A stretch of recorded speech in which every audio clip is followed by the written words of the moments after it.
जो ओशो का प्रोसेस है मेडिटेशन को लेकर, वो बाकी जो विधाएँ हैं, विपश्यना है, बाकी हठ योग है, उनसे कैसे अलग है? ये जो कुंडलिनी योग जो ओशो ने फ्लोट किया, वो कैसे अलग है और वो है क्या? थोड़ा उसके बारे में मुझे बताइए। देखिए, जैसे मैं पहले कह चुका हूँ कि ओशो ने पारंपरिक विधि से स्वयं ध्यान नहीं किया, वो अपनी सूझबूझ से करते थे, ठीक है? जो उनके भीतर से जो आता था। हुँ, बाद में जब 21 वर्ष की अवस्था में, जबलपुर में जब वो पढ़ते थे कॉलेज में, उस समय 21 मार्च 1953 को उनको वह सेल्फ रियलाइज़ेशन आत्मज्ञान की घटना घटी। तो ये किसी परंपरागत विधि से जाते हुए नहीं घटी थी, है ना? ये उनका अपना ही तरीका था, जो भी रहा हो।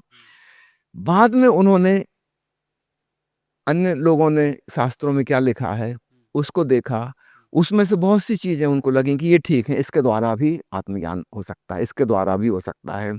तब बाद में उन्होंने उन सब की व्याख्या की। हुँ, उदाहरण के लिए गीता पे उन्होंने 350 घंटे का प्रवचनमाला दी, हुँ, कितने सारे उपनिषदों की चर्चा की, चीन के संत लाओ त्सु पे लंबी विस्तृत चर्चा हुई, संत कबीर पर, है ना? भगवान बुद्ध पर, भगवान महावीर पर, सूफी फ़कीरों पर, बाउल फ़कीरों पर, जैन फ़कीरों पर और बहुत से पश्चिमी विचारकों पर।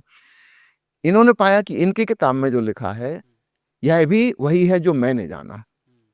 अब यहाँ पे देखिएगा, किताब पढ़ के उन्होंने नहीं जाना, लेकिन जब स्वयं जान लिया परम तत्व को, परम आत्मा को, तब उन्होंने पाया कि अन्य लोग भी जान चुके हैं।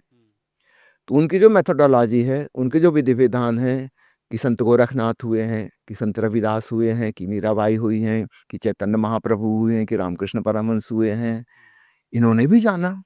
इनकी बात में भी वही बात है जो मैं कह रहा हूँ। नेचुरली उनकी समय अलग था, भाषा अलग थी, कहने का अंदाज़ अलग था, लेकिन बात वही है जो ओशो ने जानी है। तो ओशो जब दूसरों को कोट कर रहे हैं या उनकी विधि की बात कर रहे हैं, समझो भगवान शिव की किताब है विज्ञान भैरव तंत्र, जिसमें उन्होंने देवी पार्वती को 112 ध्यान की विधियां कहीं। ओशो वो सारी प्रयोग करके देखी, वो कहा कि बिल्कुल सही, हुँ, भगवान शिव ने जो कहा है 100% ट्रू, है ना? ये सारी विधियां आत्मज्ञान तक ले जा सकती हैं। तो ओशो स्वयं कसौटी हैं, अपने ऊपर ही उन्होंने कस के देखा और जिसको उन्होंने सही पाया, उन्होंने उसकी खुले हृदय से तारीफ़ की, प्रशंसा की। उनकी इतनी सारी प्रवचनमालाएँ, 650 किताबें अतीत के संतों पर हैं, है ना? तो ऐसा नहीं है कि उस संत में उनको भरोसा है, विश्वास है, अंधविश्वास है, कुछ भी नहीं। लेकिन उन्होंने स्पष्ट देखा, इस संत ने वही बात कही, जो मैं कहना चाह रहा हूँ। कहने का अंदाज़ अलग है। मान लो कबीर साहब दोहा बना के कहते हैं, ओशो दोहा बनाना नहीं जानते, लेकिन उस दोहे में बात वही है जो ओशो कहना चाहते हैं, है ना? तो उन्होंने उस सबको एप्रिशिएट किया, अतीत के उन सारे हीरा जवाहरातों को उन्होंने चमका दिया, उनकी धूल धमास झाड़ी। तो उनका यह बड़ा मौलिक योगदान है, आज तक किसी संत ने ऐसा नहीं किया। हुँ, सब अपने-अपने संप्रदाय की, अपने-अपने धर्म की तारीफ़ करते हैं। बिल्कुल। ओशो ने पहली बार विहंगम दृष्टि से एक पैनोरामिक व्यू, न केवल हमारे देश के संत, पूरे विश्व के जो भी जागरूक व्यक्ति हुए हैं, जिन्होंने भी मनुष्य जाति के लिए कुछ महत्वपूर्ण संदेश दिया है, ओशो ने उस सब को आज की भाषा में उजागर किया।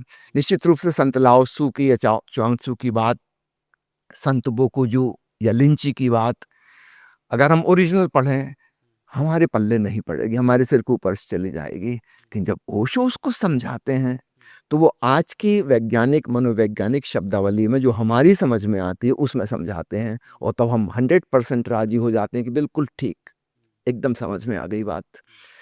तो ओशो का यह बहुत बड़ा योगदान है कि उन्होंने धर्म, जाति, राष्ट्र इत्यादि का भेदभाव ना करते हुए, सारे विश्व में जहाँ कहीं भी कोई आध्यात्मिक व्यक्ति हुआ, है ना? उनके वचनों को उन्होंने फिर से आज की भाषा में उजागर किया, हुँ। ताकि आधुनिक मनुष्य उसको पकड़ सके, समझ सके। ये उनका बहुत बड़ा योगदान।